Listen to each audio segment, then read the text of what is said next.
Bueno, hola Tomás, hola Rodolfo. Eh, Estamos en el comienzo de esta reunión. Eh, Habría muchas cosas que conversar que han ocurrido recientemente. Tuvimos un 19 de abril casi con la salida de Paran, pero con un nuevo personaje que promete mucho y que ha generado muchas expectativas. Eh, Eso podría dar lugar a otro foro. Pero vamos a hablar un poquito nada más de lo que aspiramos hoy. Eh, Son dos temas que se contraponen o que contrastan, pues. El recuerdo o la memoria de una persona que influyó mucho en nosotros y en la vida de Venezuela, sobre todo en la vida de los líderes económicos y políticos. Y por otro lado, algo que según Yogi Berra es imposible de comentar porque no ha llegado. Es decir, el futuro nunca llega. Entonces, sin embargo, nosotros eh, aspiramos en esta reunión a obtener las mejores ideas lo más eh, sistemáticamente posible expuestas o lo más lacónicamente desarrolladas, si eso es posible, para que el tiempo les rinda y para que esto incluso les permita capitalizar las reflexiones y obtener de los participantes comentarios, etcétera, ¿no? Hasta ahora no tenemos personas que hayan entrado, déjenme ver. Eh, Sí. no veo. Ok. A mí me sale aquí 20 participantes. ¿Te sale 20 participantes? Sí. Déjame darle Ok. clic, Pero yo no sé por qué yo no lo veo pero aquí después no veo. Ah, sí, participantes, hay 20. Ok. Debe ser que está. Atendís 14. Ajá. Debe ser que Sí, están, estoy debe bien. ser que están en el, debe ser que están ¿cómo se llama? Por YouTube. Bueno, en todo caso, Mi barra no está, pues, por lo menos. ok, sí. Entonces, bueno, vamos a empezar ya en forma, digamos, sistemática el panel. Vamos a hacer un breve comentario adicional que ya estaba haciendo. Este, el pasado y el futuro para nosotros, por lo menos en la visión de planificación que hemos aprendido en la escuela, en la universidad y en la práctica, no está separado. Es decir, la realidad funciona con una permanente iteración de los tiempos.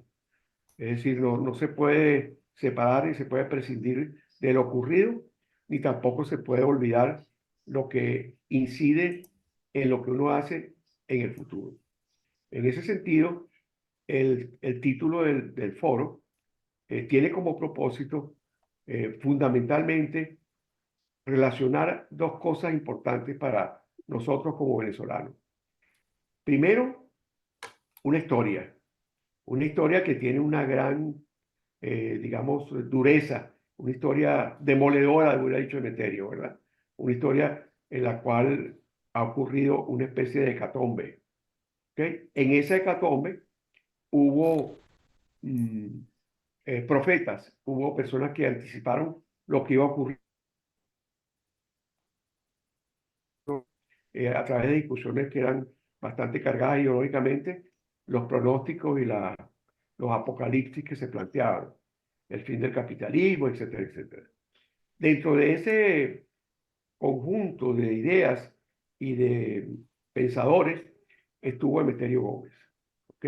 Por eso lo traemos a esta reunión, porque además de estar cumpliendo ya 4 años de haberse despedido de este mundo, habernos dejado para ir al otro mundo, Emeterio fue una especie de profeta en cuanto a lo que iba a pasar con este gobierno que se instaló para establecer una dictadura.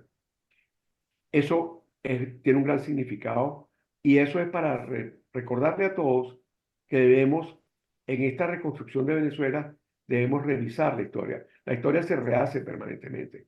Uno hace incluso rehace su propia historia en una reunión familiar o en la revisión de hechos del pasado. Igual pasa entonces con la reconstrucción de Venezuela. Entonces yo quiero que en materia de reconstrucción, aquí tenemos, viene en camino Antonio Paiva, que es un economista de una larga trayectoria que ha participado en muchos hechos importantes en esa construcción del futuro, pero tenemos a dos intelectuales con una trayectoria sumamente valiosa y sumamente creadora, uno en el campo de la sociología y otro en el campo de la economía. Y esto nos permite, dos en el campo de la economía, además de Rodolfo, Antonio, esto nos permite entonces decirle que esta es una oportunidad para ventilar, para poner en el tapete esta temática y además para ir abriendo camino a un posible seminario y eventualmente a un diplomado que rescate la propuesta de Meterio sobre el capitalismo solidario, el capitalismo con rostro humano, etcétera, que podría ser una forma o una perspectiva para esa construcción del futuro. Sin más preámbulo, vamos a darle primero la palabra a un joven muy destacado, alumno de Meterio Gómez, que es Rodolfo Méndez. Rodolfo Méndez es un brillante alumno de la Escuela de Economía de la UCB. Hoy en día vive en España, en Madrid, desde hace creo que más de 20 años, bastante más de 20 años, desde el año 91 creo.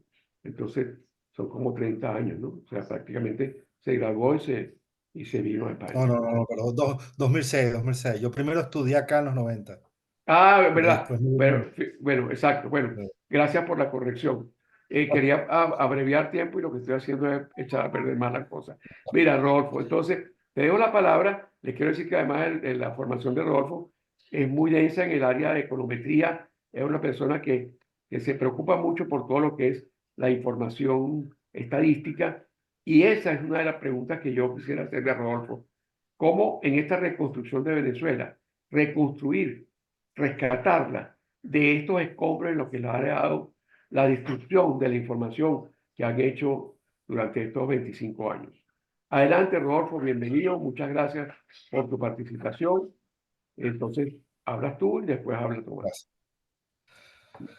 Bueno, un poco lo que yo quería era hacer, como compartir mi propia visión de la vigencia del pensamiento de Meterio para entender los problemas de la actualidad del mundo, no solo de Venezuela, que de hecho los temas venezolanos se insertan muy bien en el mundo, porque Venezuela fue una especie de globo de ensayo de las vueltas de los populismos, en este caso de extrema izquierda, ¿no? Empezaron por aquí, experimentaron, lamentablemente no se aprendió después las lecciones de lo que ha resultado aquí, y hoy día al mundo todo lo amenaza, tanto países subdesarrollados como desarrollados, esta vuelta de los populismos de extrema, tanto izquierda como derecha, con una oferta engañosa de una especie de alternativa a lo que yo voy a llamar el capitalismo democrático, por resumir, que es esa mezcla de democracia representativa liberal y capitalismo competitivo, que sabemos bien que es el origen del gran desarrollo de los países hoy desarrollados e indirectamente del gran salto también de desarrollo que dio todo el mundo en el siglo XX, aunque de manera más desigual. La reflexión de Meterio está muy conectada con eso, incluso su última etapa, más filosófica, lo que a mí me parece que no se termina de entender bien, y me gustaría a mí contribuir a que se haga, es que esa inmersión en el terreno filosófico de Meterio, en su última etapa, la primera década del siglo XXI, lo hace por necesidad de precisamente abordar estos problemas de que hablamos, que tienen en principio un origen económico, pero que traspasan, desbordan lo que la ciencia económica nos permite entender, ¿no? Por razones muy específicas que voy a comentar, ¿no? Entonces, básicamente, yo creo que Meterio tiene un gran aporte que hacer a entender toda esta situación, pero si entendemos esa conexión entre lo económico y lo filosófico que él abordó y que de hecho ya en mi formación como alumno de él en macroeconomía ya él destacaba en los 90, ¿no? Entonces, básicamente ahorita lo que tenemos es que los ciudadanos del mundo están como decepcionados con este modelo de capitalismo democrático, porque en su intento de globalización, de extensión global, bajo la promesa de extender el desarrollo a todo el mundo, pues ha tenido frutos muy decepcionantes para la mayoría. Sobre todo en términos, por ejemplo, en el mundo desarrollado, un aumento muy importante de la desigualdad en el mundo desarrollado, que es el que estaba exportando el modelo, ¿no? El cambio climático, el calentamiento global que hoy día es una amenaza terrible, estamos ante un riesgo inminente de una gran catástrofe ambiental, ¿no? En breve. Y luego los frutos, los beneficios que se ha tenido la globalización se han concentrado mucho en unos pocos países, China el fundamental, mientras que el resto de países emergentes ha visto ganancias pues muy magras en esto y más bien mucha inestabilidad. Entonces hay una gran decepción y esa decepción con la globalización pues se traslada al mismo modelo del capitalismo democrático, a la democracia liberal representativa y al capitalismo competitivo economía-mercado. Entonces, para entender esto y las soluciones que hay hacia adelante, pues Emeterio ya a principio, uno puede conectar ya para entender por qué la globalización fracasa, por ejemplo, con elementos que están en el pensamiento de Emeterio Gómez ya en los 90. Tenemos un Emeterio que tenía grandes controversias por igual con estatistas, keynesianos y socialistas, como con neoliberales, que creían que el capitalismo, para triunfar y generar desarrollo, simplemente necesitaba que el Estado se quitara a un lado y se ocupara solo de proteger los derechos de propiedad. Emeterio discutía igual con ambos sectores y hizo mucho, intentó que comprendiéramos que hay diferentes modos de capitalismo, que el capitalismo, de hecho, en sus inicios, hasta finales del siglo XIX, aunque fue una fuerza que produjo una gran expansión de la producción global, del empleo, de la población, en realidad generó muy poca ganancia en términos de calidad de vida del ciudadano común y sí mucha volatilidad y mucha pobreza, bolsa de pobreza, lo que llevó a las críticas de Marx, ¿verdad? A esos retratos sombríos de Dickens. Y precisamente por las razones, por las carencias que al subsanarse hicieron del capitalismo desde el final del siglo XIX y sobre todo el siglo XX una verdadera fuerza de desarrollo, tanto de innovación constante como de aumento de la calidad de vida del ciudadano medio de las naciones donde tuvo su origen, ¿no? Estados Unidos, los países de Europa Occidental. Ahí en el siglo XX es donde ocurre ese gran salto sin precedente en la historia humana del nivel de vida del ciudadano medio y no solo del enriquecimiento de unos pocos o de un incremento agregado de la producción. Y la clave de eso es la solución de ciertos problemas de acción colectiva, de producción de bienes públicos y de servicios públicos que son clave para convertir el capitalismo en esta fuerza de innovación y desarrollo realmente masiva de los ciudadanos. Por supuesto, hablamos de la educación pública gratuita, de la sindicalización, de la política antimonopolio, de la ciencia, el financiamiento público de la ciencia pura.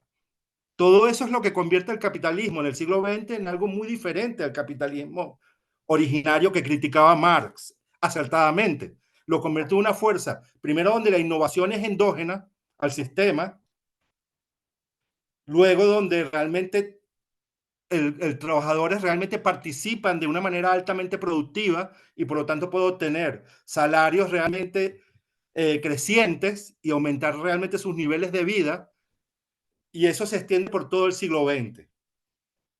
Entonces, si uno atiende esta perspectiva, pues ya no es tan sorprendente lo que pasó con la globalización, porque toda esta provisión de bienes públicos, que por su naturaleza el sector privado, en el pasado al menos, se ha mostrado incapaz de proveer de manera descentralizada y sin coerción, pues los proveyó en el siglo XX los estados eficientes y democráticos que lograron desarrollar estos países hoy desarrollados. Entonces, eso fue clave. Y entonces ya no sorprende lo que pasó con la globalización, donde la ausencia de un estado global, pues naturalmente hizo que la expansión, el intento de expansión global del capitalismo y del capitalismo democrático, pues sufriera de las mismas defectos que la primera etapa del capitalismo a escala nacional. Básicamente genera una gran expansión del producto, del empleo, etcétera, pero concentrando muy pocas manos sus Ok, beneficios, favoreciendo muy poco al ciudadano medio. estamos, Ya comí ajá, los 10 sí, minutos, ¿no? sí, yo ¿Sí? creo que sí, sí, yo creo que sí. Gracias, Rodolfo. Es increíble la amplitud y profundidad de esta temática, pero creo que has hecho un buen esfuerzo de síntesis. Vamos a darle la palabra ahora a Tomás Páez. Tomás Páez es sociólogo, es un gran líder de la diáspora, pero además ha sido un alumno muy destacado de Meterio, o alguien que disfrutó mucho de, de esa actividad de Meterio en el espacio público, en las discusiones en las universidades, etcétera.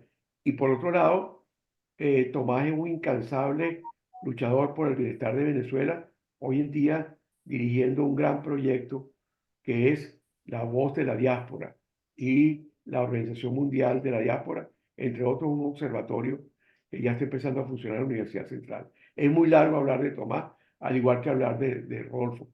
Tomás, adelante. La pregunta que te hago es, ¿cómo ves tú a la diáspora frente a el legado de Meterio? Bueno, primero, gracias por abrir este espacio para hablar de un querido amigo, un gran pensador. Felicitarte por esta iniciativa. Yo creo que hemos hablado muchas veces de esto. Deberíamos avanzar, creo que es tu idea, hacia la creación de una cátedra eh, Emeterio, porque creo que se lo ha ganado a pulso. Déjame comenzar por cuando yo leí por primera vez, porque además hay una coincidencia, es Emeterio y Teodoro. Eh, yo era militante del MAS, era presidente del Centro de Estudiantes de Sociología, de la dirección universitaria, y había aparecido por un lado los textos de Teodoro, el socialismo como problema y proceso a la izquierda, y por otro lado apareció Emeterio cuestionando la teoría del valor, ¿no? Y nosotros veníamos de ver marxismo hasta en estadística, pues, ¿no? Cosa que es más o menos imposible. Leíamos los libros de Mao para aprender metodología de investigación, imagínate tú, el tema de la dialéctica. Entonces, tanto Emeterio como Teodoro significan una ruptura importantísima para nosotros porque estábamos en un proceso de búsqueda, de discusión. También debo mencionar por allí a Maxim, que junto a Emeterio hacía una dupla, y por otro lado teníamos a Carlos Sabino, que en este momento está en Guatemala, que también hacía otra dupla con Emeterio, tratando de romper, porque nosotros veíamos marxismo, te digo, hasta en estadística, y leíamos a Weber, leíamos a todo el mundo a través de los ojos de Marx. Si no hablaba de lucha de clases, plusvalía, explotación, desigualdad, estábamos listos. Pues no, digamos, ese no era un libro creíble. Sorprende, por ejemplo, que en la Escuela de Sociología nunca se vio la acción humana, o se leyó la acción humana de von Mises, o se leyó a Hayek, o incluso Popper costaba que se leyese. Y por supuesto, imagínate todo lo que es el, el libro de Popper de la sociedad abierta. Entonces, cuando da luz la discusión, Emeterio fue un motor, lo utilizamos mucho, nos valimos de él para generar talleres, polémicas, discusiones en relación con el tema de la teoría del valor. Y eso ya fue desmenuzando a Marx, ¿no? Y ahí nos descubrimos que Marx no era ni tan buen pensador, y desde el capítulo 1 del tomo 1 de los 3 tomos del Capital, en la teoría del valor, estaba muerta la economía, digamos, ahí no había sino una discusión que no tenía ningún sentido, y eso creo que es el gran aporte de Emeterio, que por fortuna en el año 79, eso fue en el año 74, todavía conservo la revista de la Universidad del Zulia, donde Emeterio hizo el año sabático, pero en el 79 en Brighton ya él venía a hacer la tesis de doctorado sobre la teoría del valor, y ya la cosa era como más sólida. Entonces ahí descubrimos que aquel Marx, que para nosotros era una referencia, creo que nosotros, cada uno de los que estudiamos en la Escuela de Sociología de la Central, me imagino que también en Economía, teníamos todos los libros de Marx, ¿no? Desde los Grundrisse hasta los 3 tomos del Capital. Yo creo que, bueno, tuvimos así como una sobredosis, pero encontrarse con todas esas debilidades nos ayudó mucho a movernos de otro lado en la vida económica, a pensar la realidad de otra manera, a pensar la empresa de otra manera, a ver al sector privado de otra manera, a ver el Estado también de otra manera, que fue cuando irrumpe en la primera oleada, digamos, de ruptura de Emeterio con el marxismo agrícola, porque él venía además del Ciara, ¿no? Entonces la cosa era ya terrible, pues, ¿no? Entonces, ahí comenzó todo el tema de la empresa responsable, el capitalismo, pero se va dando cuenta también de que el capitalismo ¿no? Tiene limitaciones, que el liberalismo tiene, aun cuando el liberalismo está fundamentado sobre el contrato, recuerdo a Bernard Henry Levy cuestionando, le hicieron una entrevista en La Nación, dice, bueno, que usted habla de neoliberalismo, dice, es que el neoliberalismo no existe, eso es una mentira, es un invento lo que existe es liberalismo, y el liberalismo es contratos, y los contratos entre particulares son los que... Pero Emeterio avanza un poco más y dice, no es suficiente el tema de la responsabilidad social de la empresa, no es suficiente el tema del mercado, necesitamos algo más, ¿no? Y ahí se mete con que es la última etapa de Emeterio. Yo recuerdo que después de que lo que le ocurrió en la Bolívar, en la Simón Bolívar, pues él había tenido primero una operación y después operación con caída, etcétera. Fui a su casa, allí en Los Palos Grandes, y estaba organizando el texto.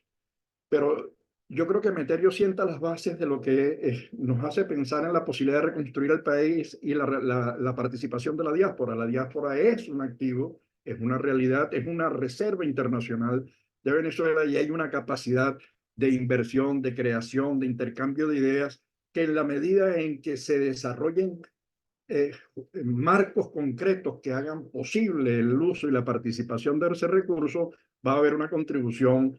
Y eso no significa mudarse al país, ojo, eso no tiene nada que ver con retorno, eso tiene que ver con articulación, porque estamos viviendo en una nueva geografía donde los individuos que se han ido, no por casualidad se han ido para la geopolítica de la democracia y para la geopolítica del capitalismo global. No se han ido ni para Cuba, ni para Nicaragua, ni para la Unión Soviética, ni para Turquía. Se han ido exactamente, ni para Irán, se han ido para los países en los que hay capitalismo, en los que hay democracia, en los que hay el respeto a los derechos humanos. No sé si me queda algún minuto, pero solo una cosa, la última vez que yo vi a Emeterio fue en Los Palos Grandes, estábamos presentando el libro La Voz de la Diáspora, creo que fue en el año 2016, en la sede ¿cómo se llama el que escribió Bobo es el Uropollo? Digo, Bobo es el Urogallo. Ese fue el doctor Herrera Luque, en la Luque. Fundación Herrera Luque, allí en Los Palos Grandes, y nos estábamos tomando un café, y estaba, por cierto, Rocío y Emeterio, fue la última vez y estaba Fanny también. Digamos, de verdad que me dio una alegría ver a Emeterio, a quien quiero mucho, y cuento esta anécdota para cerrar. Nosotros en esa cosa que ocurrió en la Universidad Central, que es que en algún momento algún profesor, no importa el nombre, se le ocurrió quemar los libros de Carlos Rangel. Nosotros, por supuesto, no leíamos a Carlos Rangel, sino que odiábamos a Carlos Rangel, ¿no? Es decir, nos parecía que Carlos Rangel era tipo nefasto. Cuando uno se da cuenta que ese es un pensador de verdad, de primera, valiente como, porque además lo hizo en la heterodoxia absoluta, cuando había una religión compartida, la teoría de la dependencia, el marxismo, la explotación, la desigualdad, la pobreza, etcétera, etcétera, aparece Carlos Rangel y el cuento que me echa Emeterio es que él era muy amigo del MAS, donde todos estábamos militando o éramos amigos, participábamos en reuniones, hacíamos aportes, etcétera. Y me dice, Tomás, eso que tú ves del libro, ese odio inicial, te lo comento porque un dirigente político me entregó el libro a mí y me dice, Emeterio, destrózalo. Es decir, no léelo, analízalo, sino destrózalo. Entonces, la verdad que yo con Emeterio tengo un afecto inolvidable, un gran cariño. Para mí ha sido vital en el sentido de haber roto, haberme permitido romper con dogmas, haber llegado en un tiempo así como llegó Teodoro, así como llegó Yanea Abuamat, pero Emeterio llegó en un momento importantísimo de debate, de discusión que nos permitió a muchos salir del dogma, salir de la religión y entender las limitaciones profundas de Marx, que hay mejores pensadores, pero de primera, en el mundo de la filosofía, de la economía, pero a leguas. Bueno, desconectarse de esa locura que es el marxismo. Muchas gracias. Excelente. Excelente tu respuesta. Es importantísimo que entendamos esa nueva Venezuela que tú describes tanto y sobre la cual te apoyas para hacer toda tu labor, Tomás. Y creo que Emeterio se debe sentir en este momento muy orgulloso de ustedes dos porque sembró una gran necesidad de reflexionar y de buscar y de crear salidas. Podríamos hablar largamente de eso. No veo todavía al profesor Antonio Paiva. Quería ver si hay alguna pregunta en el público. Voy a pedirle ayuda a Ismaría para ver si ella tiene captados algunas, porque me metí aquí en el chat y no veo ningún comentario ni ninguna pregunta. Y eh, no veo tampoco que haya manos levantadas, mientras Ismaría me ayuda y, y aparece Antonio. Voy a hacerles algunos comentarios a ambos. En primer lugar, pienso que el trabajo o sea, si nosotros pusiésemos una cámara. Aquí hay una pregunta, Ah, disculpa, ok, adelante, adelante. Manuel, Ok, aquí gracias. una pregunta de Carmen Albarrán. ¿La puedes leer tú? No, yo no la veo, no sé dónde Aquí la puedo. bueno, la leo yo. Léela tú, por favor, sí, ayúdame. Pregunta, según el profesor Emeterio, era necesario involucrar la ética en la economía. En este caso, en la economía venezolana, ¿cómo se debe accionar? Esa sería la pregunta de ella, ¿no? ¿Cómo hay que involucrar la ética en la economía? ¿Cómo se daría eso en el caso de la economía venezolana? ¿Responderla, Tomás? ¿O quieres responderla tú, Rodolfo? Bueno, yo hago mi intento, pues, como mi Ok, dale, pues, aproximación, ¿no? adelante, Rodolfo. O sea, un poco retomando incluso mi discurso previo, lo que decía previo, como decía, hay un dilema ahí con la globalización, que cuando uno ve la historia del capitalismo lo comprende, en el sentido de que el intento de expandir globalmente el capitalismo sin un Estado global, pues generó lo que generó la primera fase del capitalismo, más concentración de riqueza que aumento del nivel de vida del ciudadano medio. Y ahí el dilema que se presenta, que es donde se inserta el último pensamiento de Meterios en esto. Bueno, ¿qué hacemos en este caso? Por ejemplo, gente como Stiglitz lo que propone es tratar de construir un Estado global de alguna manera. Es una vía, Parece utópica, pero pareciera que no hay otra salida si queremos la expansión global. La otra perspectiva complementaria, no necesaria rival, es la que toca Emeterio, que dice, bueno, pero ¿dónde está el origen de que el sector privado no pueda proveer estos bienes públicos, da solución a estos problemas de acción colectiva? Pues está justamente en el individuo, ¿no? En la tendencia, digamos, egoísta del individuo, o puesto más prosaicamente en la pobreza ética del ser humano, por su naturaleza más biológica, ¿no? Y ahí es donde se ensarta la idea de la ética. ¿Cómo podemos trabajar esta dimensión para que en un futuro, sin un Estado global, pues sin embargo los propios sector privado y sobre todo los líderes empresariales, él siempre está pensando sobre todo, por supuesto, en los líderes de empresas grandes que tienen margen suficiente para hacer labor, ¿no? Inversión de riesgo, labor filantrópica, ¿no?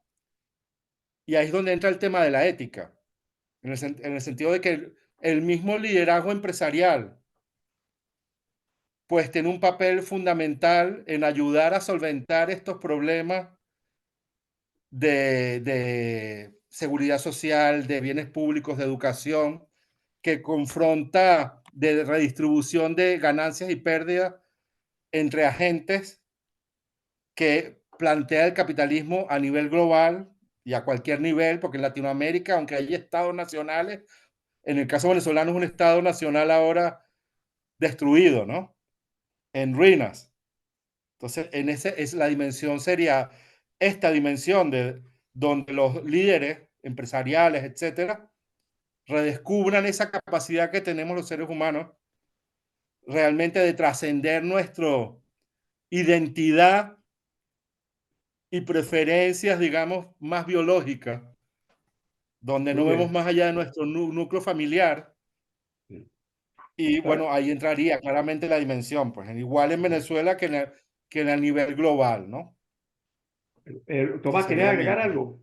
Muy bien, Rodolfo, Sí, gracias. no, yo quería comenzar con una anécdota. Yo me consigo a Emeterio en la plaza del rectorado, en la plaza del rectorado, no, en la plaza de los estadios, donde está en la zona en la que uno entra al geriátrico del IPP, ¿no? Y al estacionamiento de la universidad. Y entonces Emeterio había tomado decisión, había reducido la cantidad de horas, él era profesor de dedicación exclusiva en la universidad, y había reducido, no sé exactamente a qué tiempo, convencional 12 horas, no recuerdo exactamente, pero coincide, veamos, Emeterio llegó un momento que tenía un éxito enorme, lo invitaban a conferencias en empresas, fe de cámara, una cosa, y él sintió además que había un llamado muy potente, y decidió reducir la cantidad de horas para ser honesto consigo mismo y con el trabajo que estaba haciendo. Pero llega, coincide con el momento de la crisis en Venezuela, una de las primeras crisis, una contracción, estamos hablando creo que año 97, más o menos, es lo que estoy tratando de lo que recuerdo. A lo mejor me equivoco en años, pero por esos lados. Hubo crisis y total que me dice Meterio, Tomás, voy a dar una conferencia y le digo, bueno, pero entonces compren mi libro. Dice, bueno, sí, te lo compramos a precio de fotocopia, ¿no?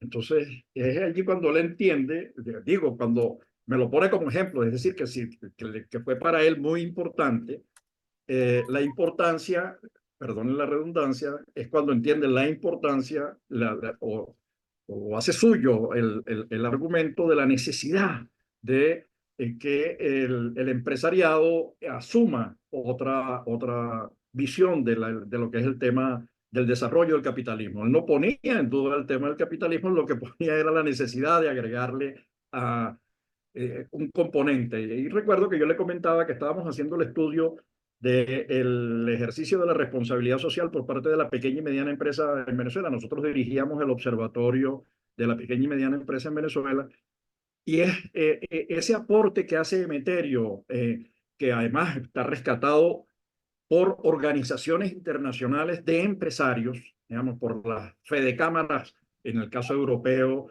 con incluso el libro verde de responsabilidad, los acuerdos.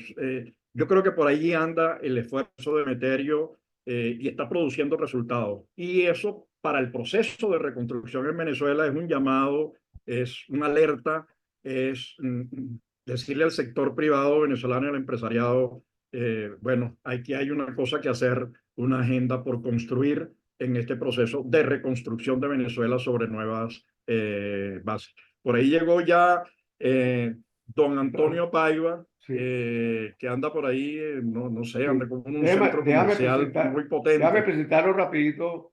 Esto es lo bueno de esta tecnología, que uno puede sobre la marcha ir corrigiendo y cambiando la programación, y eso estratégicamente es muy bueno.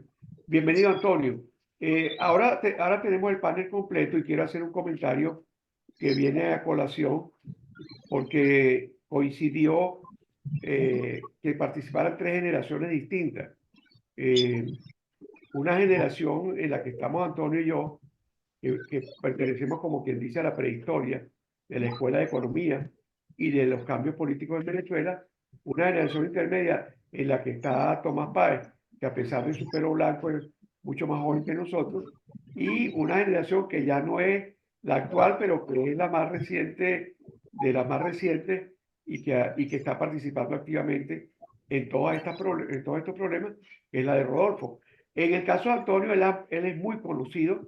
Yo no tengo que hacer una presentación de Antonio para los oyentes y para los visitantes de estos audios y de estos videos.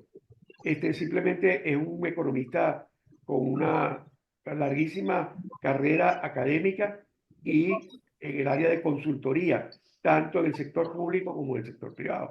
Entonces, no está apareciendo todavía en pantalla. Espero que me esté oyendo. Espero que me esté oyendo. ¿Me está oyendo, Antonio? Sí, sí, te copio Ok, perfectamente. ok. Bueno, tienes 10 minutos para hablar. Te hago una pregunta. ¿Ok? Eh, ¿cómo ves tú el cambio en el liderazgo económico y académico, ¿no? Que comenzó en cierta forma con esta generación de Meterio, ya Tomás nombraba a Teodoro, pero toda la universidad y todo el pensamiento económico, político, social del mundo ha venido cambiando fuertemente, prácticamente de la caída del muro de Berlín, con más fuerza, pero ya antes había muchísimas denuncias y muchísimas polémicas. ¿Cómo ves tú hoy en día para la reconstrucción de Venezuela esta discusión en la cual obviamente estamos ante una izquierda muy deteriorada, pero necesariamente llamada a tener un papel en la reconstrucción de Venezuela y una derecha que también debe tener sensibilidad? ¿Cómo ves tú esto y cómo verías a Emeterio, quien terminó su actividad y su legado hablando del capitalismo solidario y del rostro humano y del desarrollo humano como una necesidad? Bienvenido, Antonio, gracias. Gracias, Manolo. Un gran gusto estar contigo y con Tomás y con tu audiencia. Efectivamente, hoy conmemoramos Y y Rodolfo, destacamos el papel y la figura y la valentía que tuvo Emeterio Gómez. Estaba comentando con algunos de mis alumnos que creo que tú y yo, el 40% del contenido de los programas de economía con los cuales estudiamos, estaban impregnados por el marxismo y por el pensamiento político de izquierda. Había muy poca economía, había muy poca, lo que llamaban los clásicos de la docencia, la teoría económica. Para nosotros era un chichón estudiar Stackelberg, que planteaba aquellos modelos de oferta y demanda, pero Emeterio tuvo el acierto de romper con ese pensamiento que de alguna manera ya venía siendo insuficiente para explicar lo que estaba pasando en el mundo, específicamente el retardo y el atraso de los países que estaban bajo la órbita soviética, Rusia y los países del este de Europa, y el floreciente capitalismo que después de la Segunda Guerra Mundial, basado en un importantísimo vector de inversión y de inversión no solo en equipos y tecnología, sino sobre todo en capital humano. Y entonces la brecha se hacía cada vez mayor y aquello que nosotros estudiábamos era insuficiente para explicar lo que estaba pasando desde el punto de vista económico. Y yo creo que allí reside el mérito fundamental de Emeterio en romper con aquellos paradigmas y el ponernos a pensar realmente en términos económicos.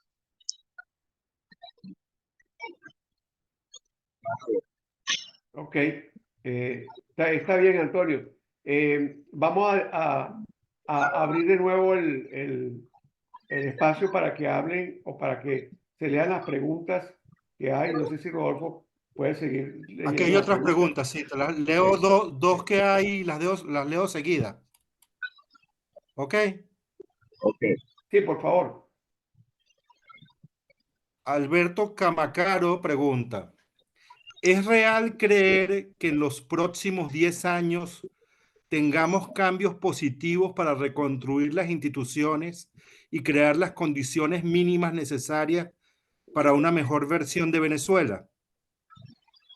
Y Silverio González Telles pregunta lo siguiente. Mi pregunta, en sus visiones, ¿cómo ayudaría el pensamiento y acción de Emeterio Gómez en la reconstrucción de Venezuela? Estas son las dos preguntas. Vamos a hacer una cosa. Vamos a hablar los cuatro, pero yo quiero que cada uno de ustedes hable lo más brevemente posible de las dos respuestas. La pregunta de Camacaro y la pregunta de Silverio. Bien, la primera pregunta es que hay Que si en 10 años hay algún chance de ver cambios positivos en la reconstrucción de las instituciones y, Yo creo que Antonio se las congeló. condiciones mínimas para lograr una mejor Venezuela. Yo 10 creo que años. Antonio se congeló, la imagen está congelada. Sí, entonces habla tú, Tomás. específicamente en la Habla, realidad económica. Ok, Eso ya. se traduce en cambios institucionales importantes, en el sustento legal que sigue siendo muy populista y sobre todo en la acción de los gobiernos y de los empresarios para que sean los mecanismos de mercado los que de verdad asignen los recursos y que las decisiones se tomen de una manera racional desde el punto de vista económico. Esa es una tarea que puede enunciarse fácilmente, pero llevarla a la práctica implica un enorme esfuerzo. Afortunadamente, las nuevas generaciones de economistas, de ingenieros, de médicos, de profesionales que han egresado de las universidades nacionales y que hoy triunfan en el exterior, y los que no han triunfado todavía están en lista de espera porque de alguna manera el cuerpo de profesores que bajo las luces de Emeterio y de las realidades que el país ha tenido, pues por supuesto que han dado otra orientación a esos profesionales y ese es un vector de reconstrucción de la economía del país. En cuanto a lo segundo, yo creo que sigue siendo fundamental para una economía como la venezolana el tema del petróleo, en el cual hay que quitarse las telarañas que todavía prevalecen, sobre todo en el sector político, y como te decía en otra oportunidad, que el Estado, que los venezolanos mantengan una acción de oro y que todas las designaciones, todas las acciones, todas las inversiones, todo el mercadeo responda a el juego libre de la oferta y de la demanda. Ese es, de acuerdo con lo que yo pienso, el más importante legado que nos ha hecho Emeterio de pensar con cabeza propia, de pensar de manera científica y racional y enfocar la economía de acuerdo a nuestros principios. Okay. Gracias. yo comenzaría, Tomás. me atrevo, no sé si tú quieres decir algo, Rodolfo, pero yo me atrevo yo comenzaría por la segunda pregunta, la que hace el profesor Silverio. Silverio, del pensamiento y acción. Yo creo que es determinante. El aporte de Emeterio, primero como decía Antonio, nos salvó a muchos del dogma, rompió esquemas de la escuela de economía, pero en la escuela de sociología yo creo que el marxismo era estaba en cada una de las materias que nosotros cursábamos. Estábamos hartos teníamos no solamente una sobredosis, sino que andábamos zombies en la escuela de sociología con el tema del marxismo. Entonces, cambiar el pensamiento, que es una forma de cambiar la acción, yo creo que esa es la gran contribución que ha hecho Emeterio. Yo recuerdo haciendo la política de la forma comercial, con el ministro Moisés Naín y el gobierno, en ese momento con el decreto 239, nosotros nos llegaron empresarios pidiendo que le firmáramos el incremento en el precio, que lo autorizáramos, y el ministerio ya se había liberado de eso era el mercado, tratando de soltar amarras. Entonces, es una forma de decir, si usted no cambia el pensamiento, si usted no cambia la forma de concebir lo que es gestionar una empresa, y a eso contribuyó mucho un modelo estatista que prevaleció en Venezuela, bueno, que sigue existiendo hasta límites inauditos. Entonces, la contribución que hace Emeterio sirve para, por un lado, entender cómo hacer política económica, ya lo señaló Antonio, pero al mismo tiempo para que los empresarios entiendan qué significa generar riqueza, qué significa responsabilidad social, qué significa incluir la ética en la economía, que es de alguna manera imponerle a la realidad un sentido y una dirección. Y eso me lleva a la primera pregunta.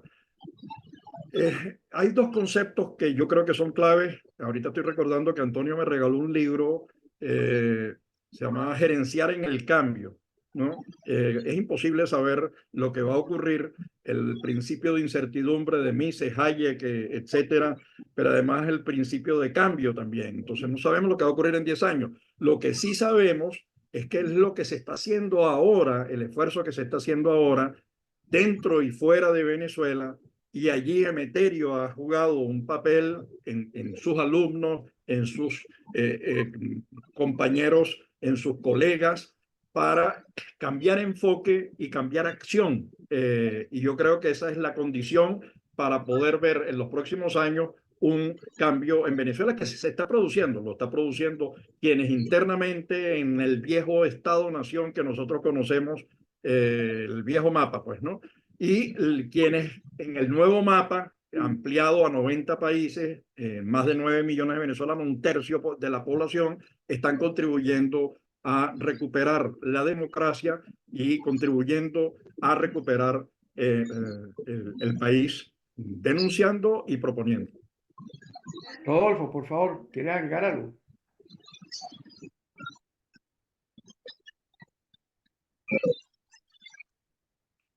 Sonido, Rodolfo. Rodolfo, sonido, estás muteado. No, nada, que no tengo nada que añadir. Sería complicar más bien para decir lo mismo. Ok, ya me aprovechar rapidito para ir colocando algunas cosas que me tocan como moderador. Quiero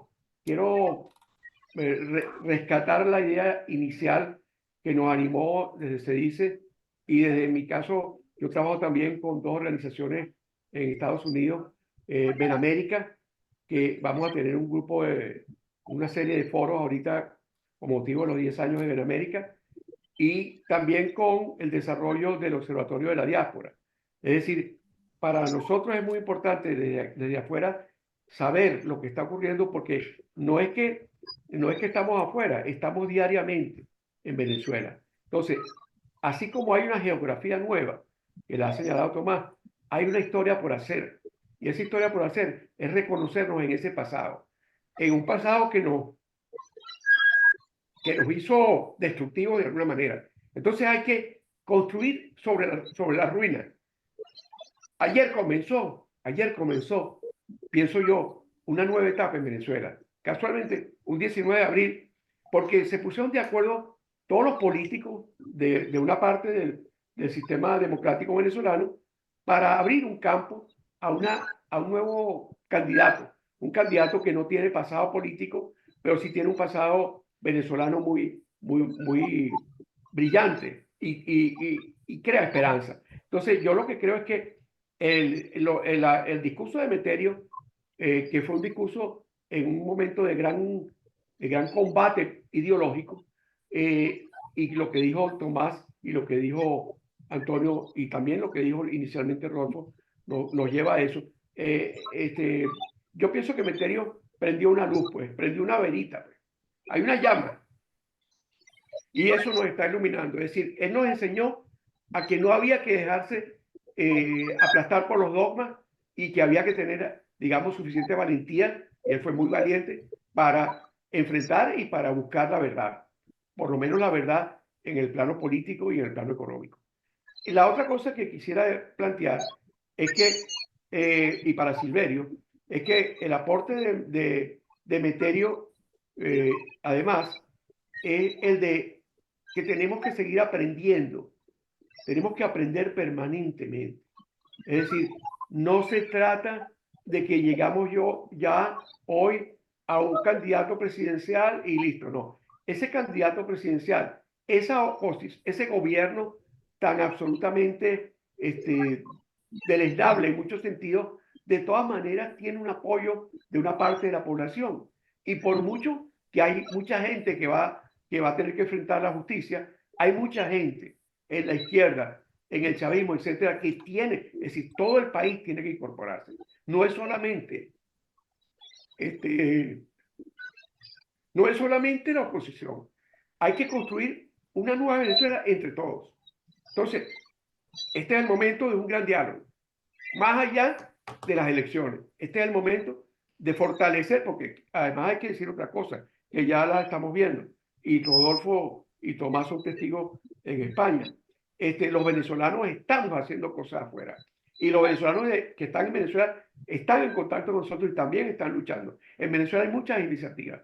Entonces, yo no creo en el pesimismo de que 10 años es muy poco. Yo creo en la posibilidad. Los japoneses se levantaron de un tsunami o de un terremoto o de las dos cosas, haciendo los rieles de los trenes al día siguiente del terremoto. Eso es lo que hay que hacer. Es decir, hay que levantarse y luchar todo. Ese es mi mensaje.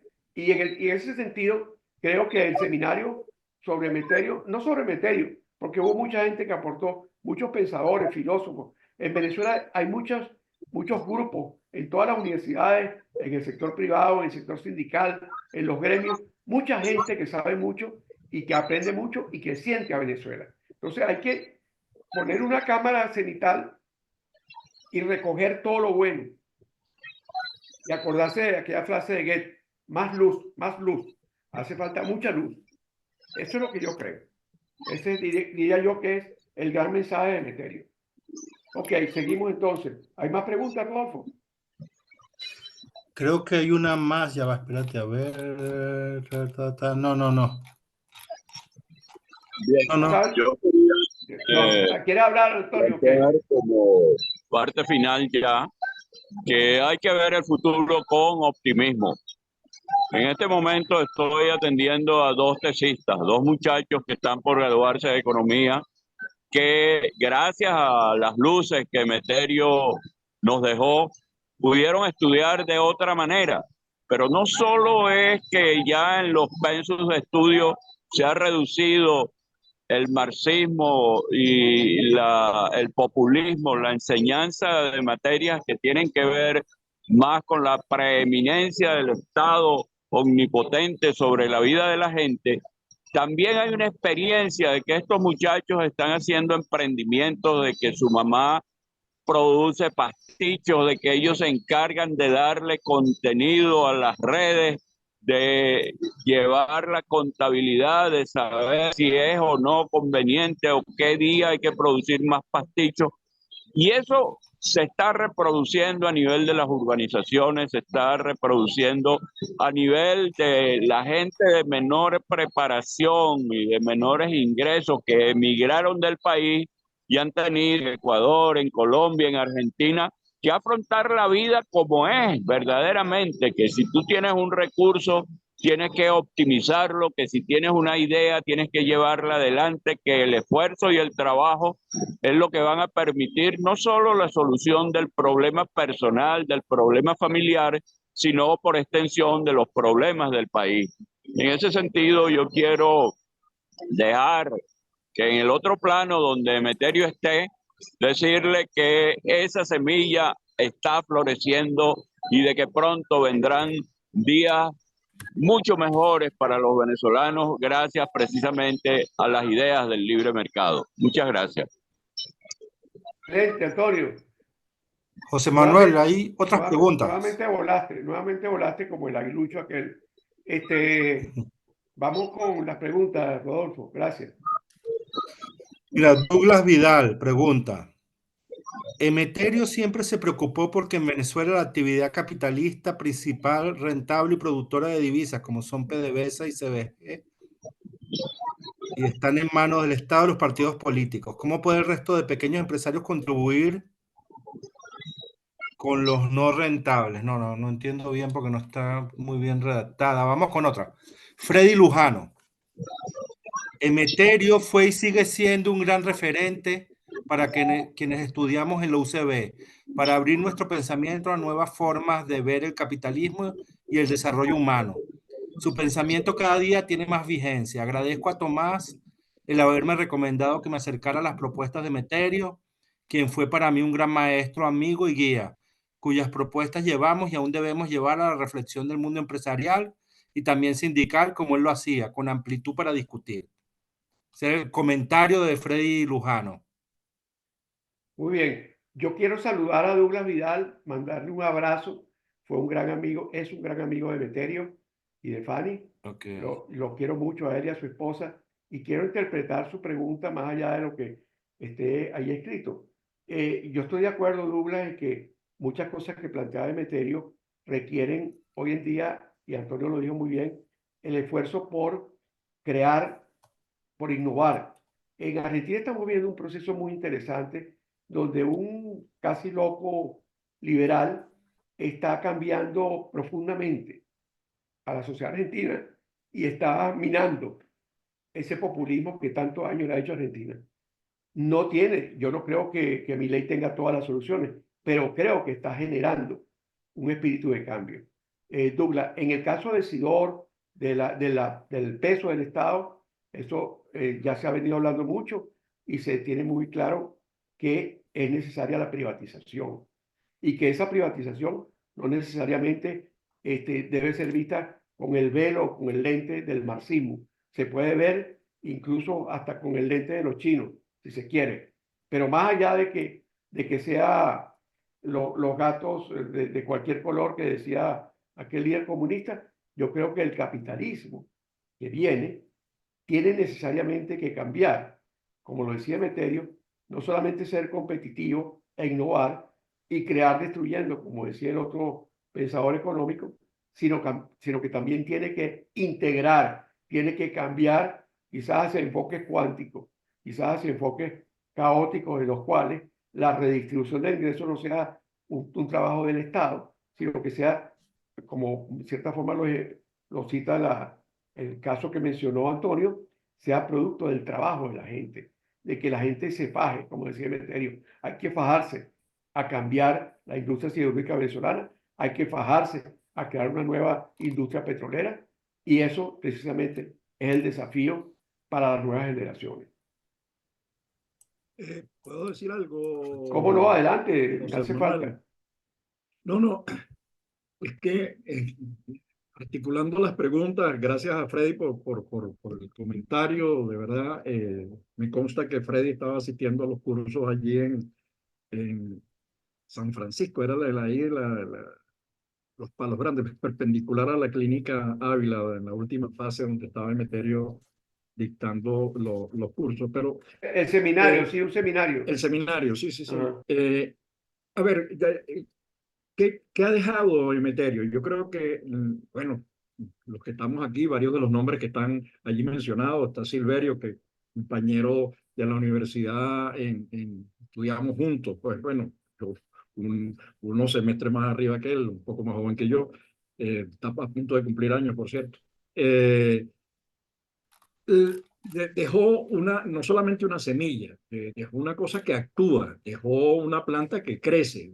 Es una pelea que se está dando en todos los espacios.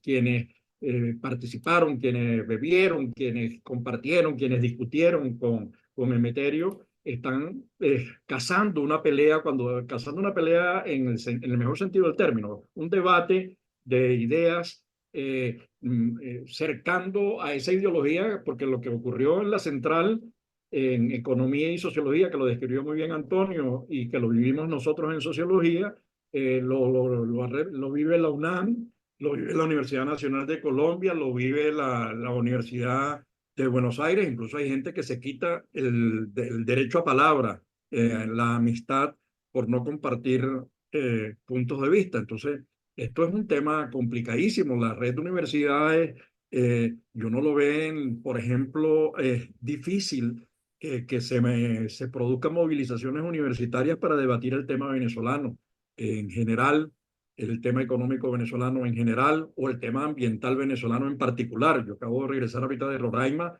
y el destrozo que está ocurriendo al sur del Orinoco es impresionante en todos los órdenes y uno no ve a las universidades debatiendo ese tema. Ese es un esfuerzo que se está haciendo porque, bueno, el tema universitario, ideológico, la presencia, porque como decía, creo que otro amigo de Meterio, Alejandro Arratria, es que el marxismo también es un retrovirus, ¿no? Que se manifiesta después en todo este lenguaje woke, bueno, todas estas nuevas tendencias, ¿no? El todes, el tides, el tudes, yo no sé cómo se habla ya uno. Entonces, esa búsqueda y esa debate ideológico en serio en el mundo universitario creo que se está produciendo y eso, por eso digo que dejó la luz. Solo en relación con el tema petróleo, una cosita. La persona que preguntó, me imagino que habrá dicho, es lo que intento entender, es que siendo la actividad petrolera la más rentable, las otras están como, digamos, que tienen poco sentido en comparación con la rentabilidad del sector petrolero y sin embargo el sector petrolero está en manos del Estado, ¿no? Yo, la verdad que ahorita estoy leyendo a Gumersindo Torres nuevamente y tratando de entender qué es lo que ocurrió, porque la verdad que me atrevo a aventurar algunas hipótesis. La primera es que, y lo pongo como ejemplo, en este momento en el que se habla de transición energética, eh, digamos, estamos pasando de las energías, estamos pasando progresivamente. El petróleo no desplazó de manera absoluta el carbón sigue siendo la energía fundamental en China, más del 30 y tanto por ciento, pero es como si en este momento nosotros estuviésemos pensando en el caso venezolano, pensando en lo que hizo Gumersindo Torres y el gobierno de Gómez, que fue repartir concesiones, como si nosotros repartiésemos ahora concesiones acerca del sol o el aire, en vez de pensar en la industria petrolera. Es decir, yo creo que incluso hasta la propia consigna con la que se desarrolla el tema de sembrar el petróleo es una consigna agrícola, es decir, el desarrollo petrolero se hizo de espaldas al petróleo y se hizo de espaldas al sector privado. El sector privado venezolano fue vetado y recuerdo una pequeña experiencia, creo que fue de Peñalosa, si mal no recuerdo, que hizo su primera empresa, un ingeniero petrolero, y al final se cerró, digamos. Era como impedir el sector privado cuando los países como Estados Unidos, que tienen un montón de La empresas vendió. privadas, exacto, tuvo que venderla. Fue presionado, no tenía opción, no había posibilidad de ejercicio privado de la actividad petrolera. Porque es que además es una actividad global y entonces, y Venezuela lo que hizo fue concebir el petróleo, la dirigencia, cuando digo las élites políticas, económicas, culturales, pensaron el petróleo como renta. No es que el petróleo sea él mismo rentista, sino que tenemos gente que administró de manera rentista un recurso. Es como manejar de manera rentista el sol o el aire en este momento para las energías eólicas solares o marítimas, ¿no? Que se pueden producir. Entonces, yo creo que lo que hay que hacer es abrir la actividad a la inversión privada. Nosotros vamos a recibir un país que no produce hierro, que no produce aluminio, que no produce, Benalún está quebrada, Sidor está quebrada, Ferrominera está quebrada, con sistemas de producción bajísimos. Entonces yo creo que el reto es enorme y eso requiere sector privado, nacional e internacional. Bueno, yo no sé si Rodolfo quiere decir algo. Hay para una cerrar. última pregunta. Ajá. La leo al menos, pero es compleja.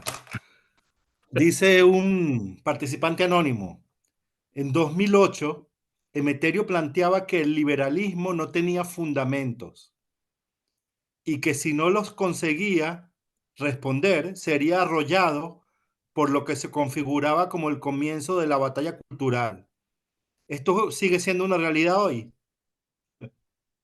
Bueno, A ver quién se para, atreve. casi queda para No, otro yo sí, foro. yo me Casi atrevo. que Me Eso atrevo. casi, eso da para un seminario, eso da para un trata por un seminario seminario. por sí Pero solo. trata de ser breve, Tomás, porque quiero cerrar. Ya se nos va a Bueno, acabar no, el chévere. tiempo. Pero trata de ser No, breve. bueno, yo creo que toca el centro de la discusión de Emeterio, que es acerca de los límites del mercado, que el mercado necesita un complemento y ese complemento tiene que ver con el componente ético de la empresa y el empresario para generar riqueza, pero también bienestar social. Yo quiero responderle a esa persona que el fracaso de lo que se llamó el neoliberalismo está muy bien, para mi gusto, pues, muy bien explicado por uno de los autores de la propuesta del Fondo Monetario, un pensador que creo que es de origen inglés, no creo que sea norteamericano, creo que se llama John Wilkinson, que decía que el liberalismo no necesariamente debe ser exclusivo de la derecha, que se puede ser liberal de izquierda. Entonces, ahí les dejo a ustedes un partido que se llame MIL. Podría caber ahorita para meter a muchos chavistas fracasados, y me perdonan la expresión. Pero de todas maneras quiero decirles lo siguiente a esta pregunta que están planteando. Lo que Emeterio planteaba, en cierta forma, también era profético, porque la discusión que hay hoy en día trasciende lo económico, lo filosófico y lo político. Y aquí quiero concluir. El cambio que está empezando hoy en Venezuela, o que empezó hace más de 25 años y que llegó en estos 25 años a su más profunda crisis, es el cambio cultural. Nosotros tenemos que cambiar el mercado político. Hay un mercado político que favorece el populismo, donde la gente vota por el que, incluso eso existe aquí en Estados Unidos, por el que le ofrece cuestiones personales a ellos. Ese mercadeo político de ofrecerle a la gente cosas tiene que cambiar hacia un mercadeo político en el cual estemos todos. Eso se llama inclusión. Y en esa inclusión no importa muchísimo si eres rico o pobre, porque definitivamente hay mecanismos de transferencia de recursos y sí es importante que toda la sociedad tenga bienestar.